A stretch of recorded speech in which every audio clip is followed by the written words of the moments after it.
In the summer of 2005, I was a reporter for NPR covering the aftermath of Hurricane Katrina in the Gulf Coast. That summer, I met an amazing woman from New York on an airplane, and we fell in love. Her name is Gretchen. A few months later, I covered another hurricane, this one bearing down straight for my home, Miami. It was Hurricane Wilma.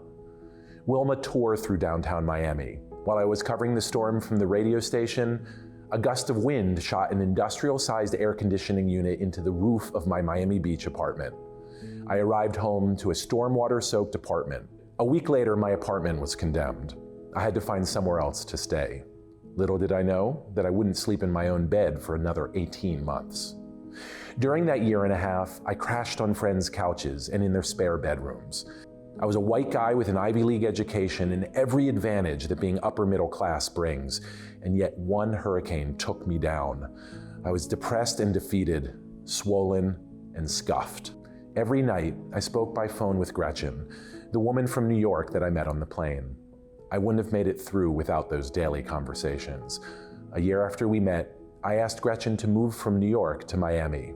She said yes, and then asked where we were going to live. Oh yeah, that. I now had a hard deadline, 6 months to rebuild.